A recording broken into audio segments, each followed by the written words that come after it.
Assalamualaikum warahmatullahi wabarakatuh. Alhamdulillah alladzi anjala as-sakinah fi qulubil mu'minin. Asyhadu an la ilaha illallah al-qawiyyul matin wa asyhadu anna Muhammadan abduhu wa rasuluh al-mab'us rahmatan lil alamin. Allahumma salli wa sallim wa barik ala Muhammadin wa ala alihi wa ashabihi ajma'in, amma ba'du. Qala wa ta'ala fil kitabihil karim, a'udzu billahi minasy syaithanir rajim. Asy-syaitanu ya'idukumul faqra wa ya'murukum bil fahsya' wallahu ya'idukum maghfiratan minhu wa fadla wallahu wasi'un alim. Yu'til hikmata may yasha wa may yu'tal hikmata faqad utiya khairan katsira wa ma yadhakkaru illa ulul albab. Shadaqahul adzim. Mari kita mulai dengan membaca basmalah. Bismillahirrahmanirrahim.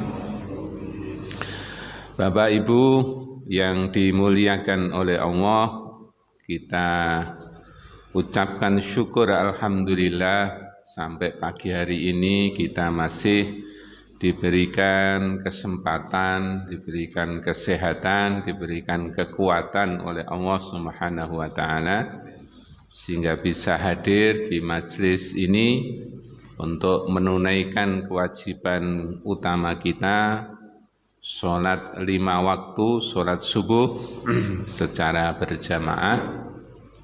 Kita lanjutkan dengan ta'lim, sekaligus kita juga bisa bersilaturahim di antara kita sekalian.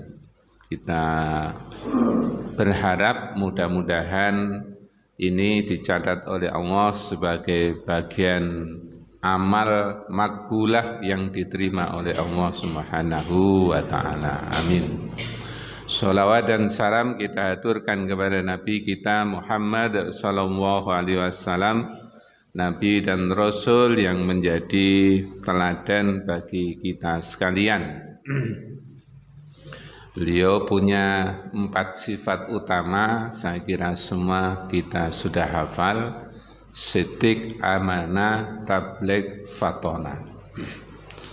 Siddiq selalu berkata atau berbuat yang benar, yang jujur. Amanah, senantiasa menjaga amanah yang ada di atas pundaknya. Tabligh, senantiasa menyampaikan apa yang harus disampaikan. Dan fatonah, beliau adalah hamba Allah yang sangat cerdas, pandai. Kita umatnya dianjurkan untuk mengambil apa-apa yang ada pada Rasul sebagai uswah dan qudwah bagi kita semua. Pagi hari ini kita membahas soal huruf J yang kedua, janji. Kalau dihubungkan dengan kebiasaan masyarakat kita, biasanya ditambah juga dengan kalimat sumpah, ya. Sumpah dan janji. Kita berangkat dari surat Al-Baqarah ayat yang ke-268. Di sini ada 2 janji yang dijelaskan, ya. Janji yang pertama adalah janjinya Allah Subhanahu wa ta'ala, yang kedua adalah janjinya setan. Nanti ditambah janji satu lagi, janjinya kita sesama manusia. Allah berfirman, asy-syaitanu ya'idukumul faqra wa ya'murukum bil fahsya. Setan itu berjanji atau menjanjikan kepada kamu sekalian, tapi dimanai dengan menakut-nakuti kamu sekalian, al-faqra, kefakiran, wa ya'murukum, dan memerintah atau mengajak kamu sekalian bil fahsya, untuk berbuat keji. Wallahu, sedangkan Allah ya'idukum, memberikan janji kepada kamu sekalian, maghfiratan minhu, memberikan ampunan, wa fadla, dan fadilah-fadilah. Wallahu wasi'un alim, Allah adalah zat wasi'un yang sangat luas, alim yang maha mengetahui. Hadirin Bapak Ibu yang dirahmati oleh Allah, di penjelasan kitab-kitab tafsir atau penjelasan buku-buku akhlak, Allah Subhanahu wa Ta'ala itu berjanji kepada kita semua manusia khususnya, ya, kepada makhluknya, hambanya, yakni manusia. Pada umumnya dibagi menjadi 3 dengan istilah wa'ad dan wa'id, al-wa'du, al-wa'id. Dijelaskan bahwa yang dimaksud dengan al-wa'du yang berisi nas, ayat-ayat atau firman Allah Subhanahu wa Ta'ala yang mengandung janji Allah kepada orang-orang yang mau beramal soleh, yang mau taat kepada Allah dan Rasul-Nya, taat menjalankan agama. Janjinya apa? Akan diberikan berbagai macam kebaikan-kebaikan, diberikan pahala yang berlipat, puncaknya diberikan surganya Allah Subhanahu wa Ta'ala. Di ayat tadi yang kita baca, wallahu ya'idukum maghfiratan minhu wa fadlah, contohnya janji Allah adalah memberikan ampunan atas dosa-dosa yang terlanjur kita lakukan sengaja atau tidak sengaja. Dan kita sebagai manusia biasa tidak ada satupun yang tidak berbuat dosa. Ya. Kullu bani Adam khatta'un, semua anak cucu Adam itu pasti melakukan kesalahan, ya. Wa khairul khatta'in at-tawwabun, dan sebaik-baik orang yang melakukan kesalahan adalah bertobat. Asal mau bertobat kepada Allah Subhanahu wa Ta'ala, maka Allah berjanji akan memberikan ampunannya. Yang sulit untuk mendapatkan ampunan dari Allah itu orang yang suka berbuat syirik dan dia tidak mau bertobat kepada Allah Subhanahu wa Ta'ala, susah untuk mendapatkan ampunan Allah Subhanahu wa Ta'ala. Wa fadla, dan Allah berjanji memberikan keutamaan kepada kita sekalian. Bisa sifatnya material, bisa sifatnya non materi. Ya. Bisa sifatnya materi, bisa sifatnya non materi. Misalnya orang yang jejaka, ya Pak ya, orang jejaka, kemudian karena sudah waktunya menikah, dia menikah. Sementara mungkin secara ekonomi dia belum mapan, mungkin pekerjaannya juga belum betul-betul mapan. Itu oleh ajaran Islam dianjurkan untuk segera menikah. Kalau sudah menikah, nanti Allah akan mencukupi dengan fadilahnya, ya, akan mencukupi dengan fadilahnya. Makna di sini mungkin lebih difahami, akan diberikan kemampuan di bidang materi. Dalam salah satu firman-Nya Allah menyatakan, iyakunu fuqara, apabila kamu sekalian dalam keadaan fakir ketika sudah berumah tangga, yughnihumullahu min fadlih, Allah akan mengkayakan dengan fadilahnya, akan diberikan kecukupan dengan fadilahnya. Sampai ada guyonan, Pak ya, ada ungkapan kalau punya istri satu kok ternyata masih miskin, dianjurkan untuk punya istri dua. Karena menikah itu ternyata menjadi kunci pembuka rezekinya Allah. Istri dua kok tetap miskin. Ditambah istri satu lagi, istri tiga. Istri tiga kok ternyata masih miskin juga. Dijangkepno menjadi istri empat. Bisa jadi di istri yang keempat itu betul-betul mendatangkan fadilahnya Allah Subhanahu wa taala. Secara teori. Saya ini ngomong bab nikah lagi itu semangat Pak, tapi tidak berani. Belum berani. Nah itu. Jadi al-wa'du itu adalah nas yang mengandung janji Allah kepada orang yang taat, orang yang beramal soleh, orang yang mau berbuat baik kepada sesamanya, maka dia akan diberikan janji dengan berbagai macam janji kemuliaan. Bisa misalnya kita bandingkan di dalam Quran surat Al-Fatah ayat 29 ya. Di Quran surat Al-Fatah ayat yang terakhir. Ini ayatnya agak panjang, tapi kita ambil akhirnya. Dimulai dari bunyi firman Allah, Muhammadur Rasulullah walladina ma'ahu asyidda'u 'alal kuffar ruhama'u bainahum. Nah, itu ayatnya panjang. Di akhir ayat ini Allah menutup dengan kalimat yang sangat indah. Wa'adallahu alladina amanu wa amilus solihati minhum maghfiratan wa azran adima.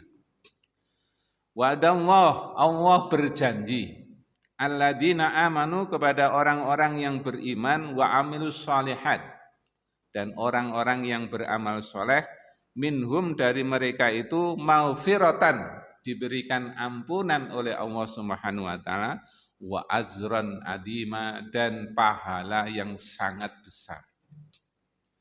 Dan memang kalau pahala itu dalam penjelasan ajaran Islam, wah luar biasa banyaknya, besarnya apa yang akan diberikan Allah kepada kita sekalian. Satu kebaikan bisa diberi balasan 10 kali lipat, bisa sampai 70-700 lipat, bahkan bisa berlipat ganda apa kehendak Allah Subhanahu wa taala. Yang paling indah itu kalau membahas bab sedekah nggih. Membahas soal bab infak dan sedekah. Kalau ditunaikan dengan ikhlas karena Allah Subhanahu wa taala, itu balasannya berlipat ganda. Bisa sampai 700 kali lipat, bahkan bisa lebih dari itu apa kehendak Allah Subhanahu wa taala. Yamhaqu wahur riba wa yurbis sadaqah. Harta benda yang diperoleh dari cara riba, koyok-koyoknya harta bendanya bertambah, tetapi Allah akan menghabiskan, akan menghancurkan. Maknanya bisa dua. Makna pertama memang harta bendanya akan habis.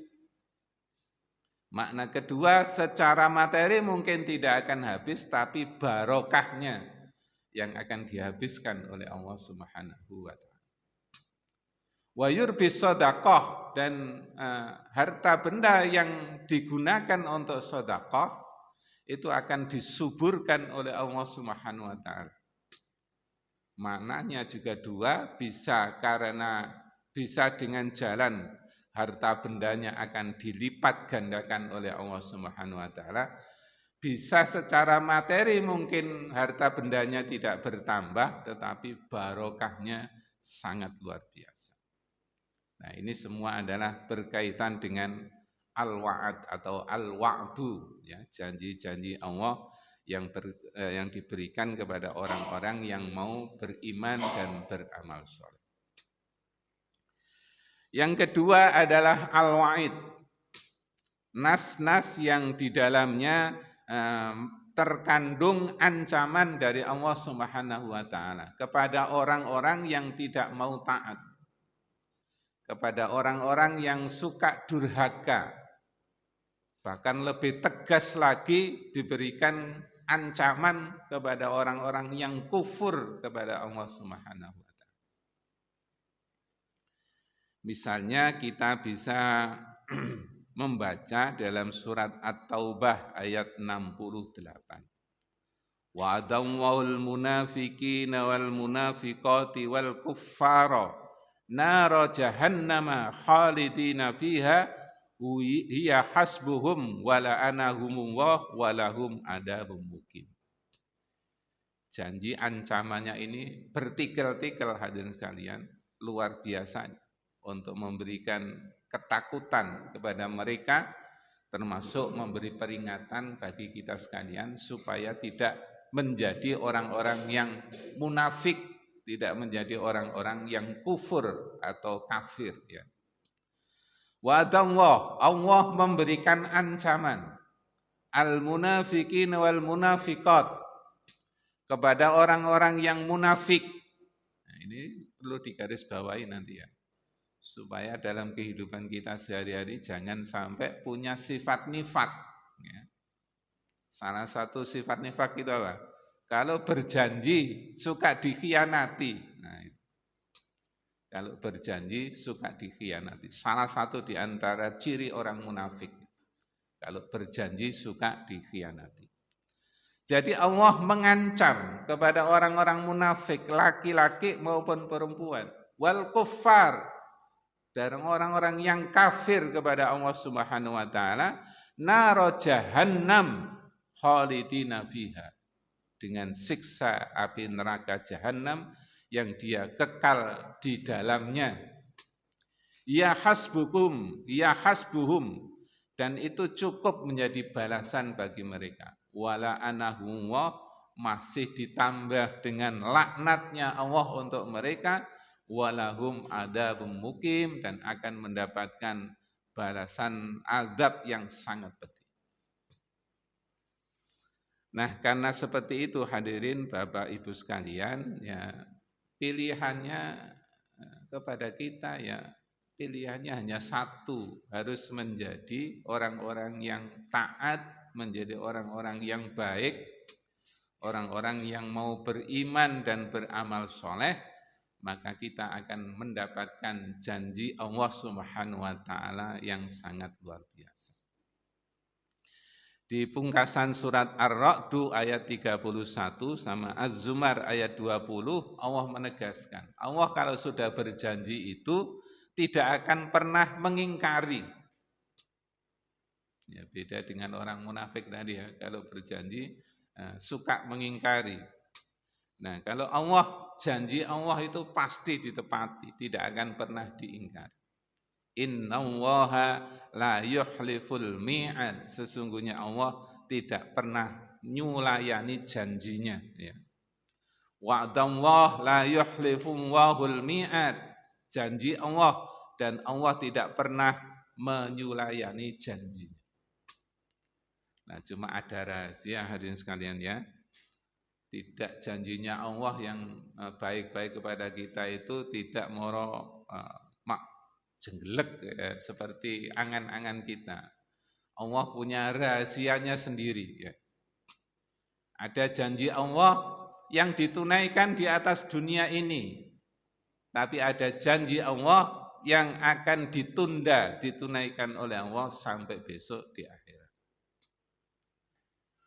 Nah, ada cerita-cerita di tengah kehidupan masyarakat itu kan, karena sudah berdoa kepada Allah, kepingin mendapatkan janjinya Allah, tapi janjinya Allah ternyata enggak datang-datang ya. Akhirnya orangnya bosen ya. Surah ini wis kadung ibadah enggak dipenuhi janjinya Allah, akhirnya putus asa. Nah, itu tidak boleh. Karena di situ ada rahasianya yang kita tidak tahu. Nah, nanti janji Allah itu ditunaikan kapan kepada kita sekalian. Ya, seperti kemarin kita ya bisa istiqomah ya, menjalankan ibadah dengan sebaik-baiknya, nanti janji Allah itu akan ditunaikan kepada kita. Yang kedua hadirin sekalian adalah janjinya setan. Ini luar biasa. Kita ini tidak pernah langsung berhadapan dengan setan dan kita tidak tahu. Tapi banyak orang yang betul-betul sudah ditipu oleh setan. Ya. Padahal tidak kelihatan di hadapan kita kapan kita berjanjian dengan setan. Tapi ternyata sudah banyak orang yang tertipu dengan tipunya setan.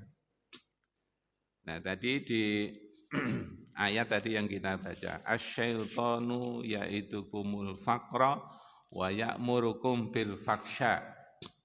Setan itu berjanji dengan kamu sekalian al faqra, yakni kefakiran. Maknanya adalah menakut-nakuti. Bagaimana cara menakut-nakuti? Dibisikkan di dalam diri kita.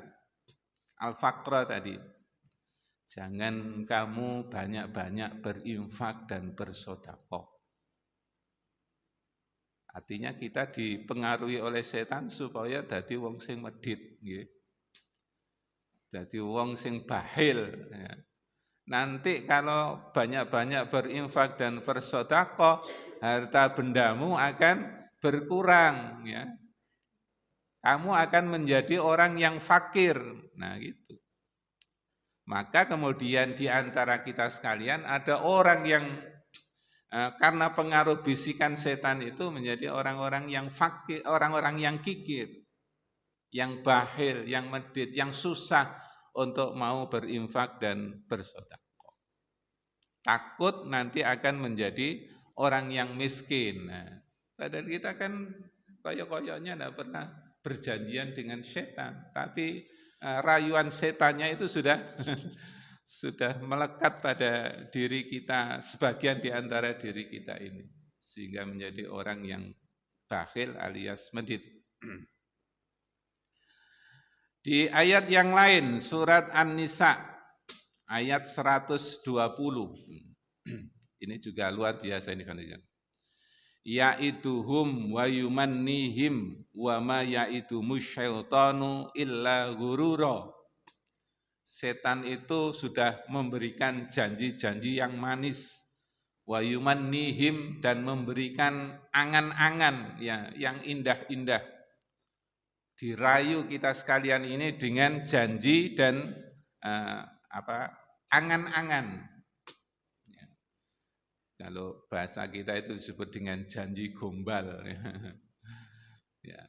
Wa ma ya'idumus syaitan, dan tidaklah setan itu berjanji illa ghurura, kecuali hanya tipuan saja.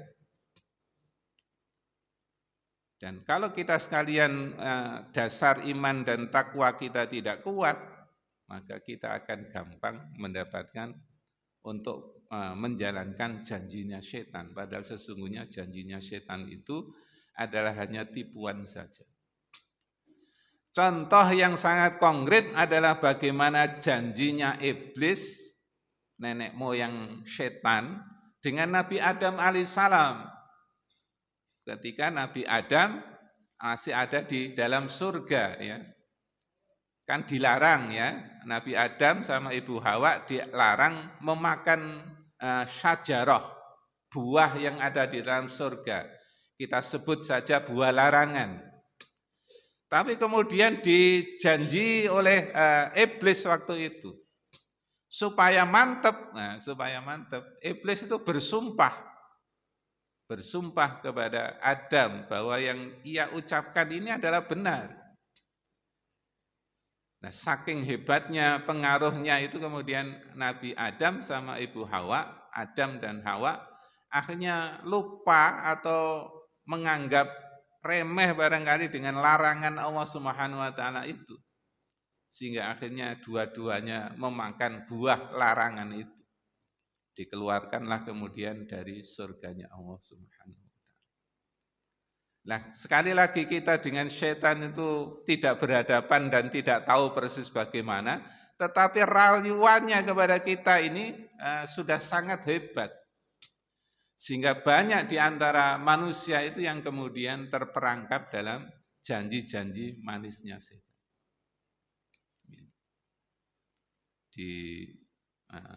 Google itu ada cerita ya, setan mau bertobat kepada Allah Subhanahu wa taala. Jadi ceritanya itu hebat nih, cerita imajinasi. Jadi setannya itu mau bertobat kepada Allah Subhanahu wa taala. Kemudian ditanya, "Kenapa kok mau bertobat kamu?" "Iya, Pak, karena ternyata manusianya itu sudah lebih jadi setan daripada setan." Menungsone akibat rayuan setan itu sudah pada jadi setan semua gitu.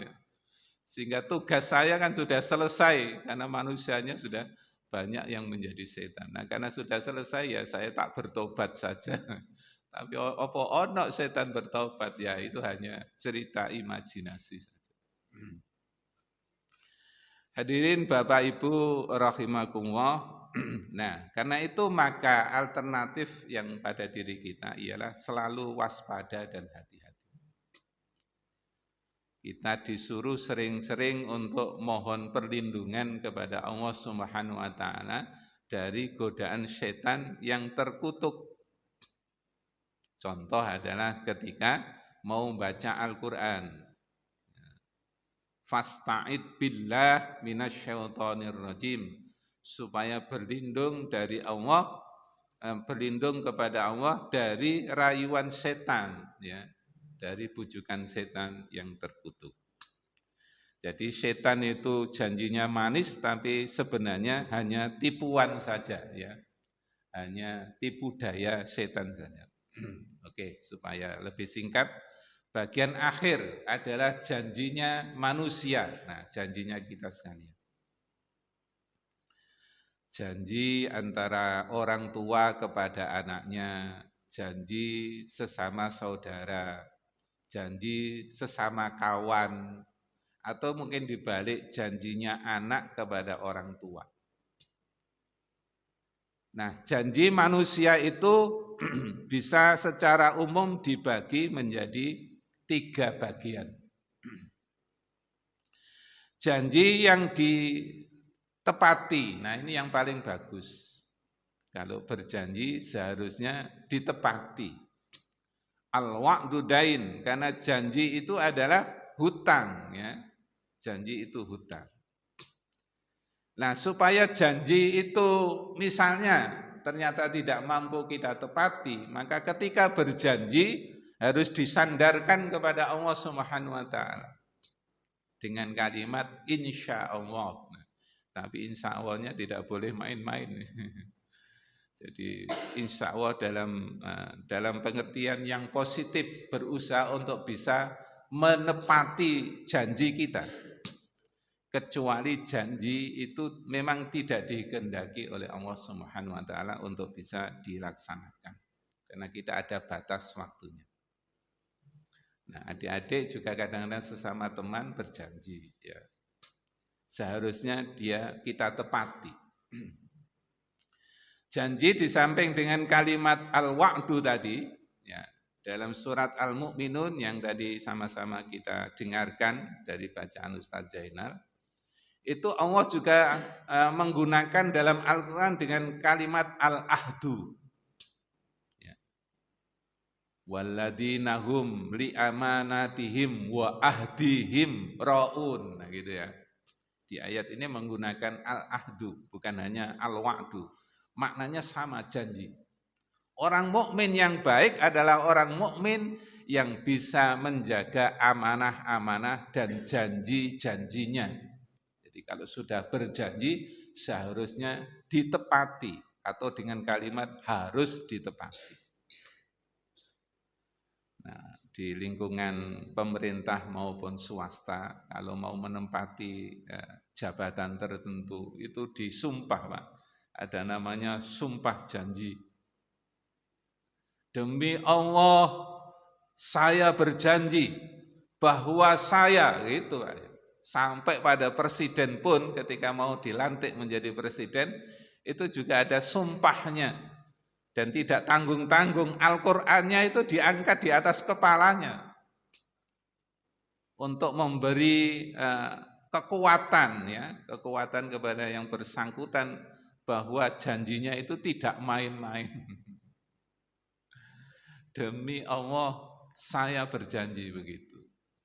Tapi dalam pelaksanaannya kemudian ya tidak sepenuhnya ditepati oleh yang sudah mengangkat janji.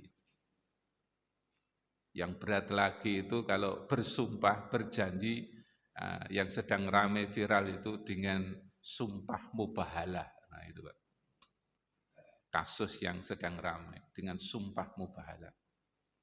Karena dia disandarkan dengan konsekuensi sanksi dari Allah Subhanahu wa taala. Bahwa kalau benar yang ia sumpahkan janjinya, maka lawannya akan dilaknat oleh Allah Subhanahu wa taala, akan dihancurkan oleh Allah Subhanahu wa taala. Tapi kalau dirinya yang salah, lawannya yang benar, maka dirinya lah yang akan dihancurkan oleh Allah Subhanahu wa taala. Menakutkan sebenarnya Pak ya.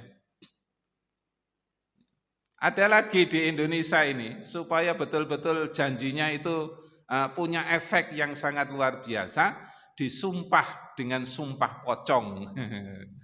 Itu ya. Orangnya dipocongi. Mereka yang sedang bersengketa itu ya, menentukan mana yang benar. Sebenarnya enggak ada sumpah pocong, tapi Indonesia kreatif jadi ya, buat namanya sumpah pocong. Yang intinya sebenarnya sumpah atau janji itu harus ditepati. Yang kedua, sumpah yang dikhianati atau sumpah yang tidak ditepati. Ini ada dua hadirin sekalian ya. Janji yang memang harus tidak ditepati. Janji yang memang harus tidak ditepati. Ialah janji yang kalau isinya janji itu adalah bertentangan dengan syariat agama Allah.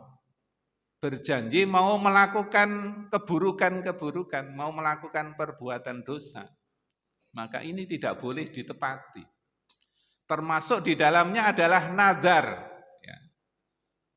Nadar, kalau nanti saya mendapatkan rezeki yang banyak, nah gitu, nadarnya mau membuat pesta, pesta miras misalnya, nah, ya tentu tidak boleh karena itu bertentangan dengan syariat agama.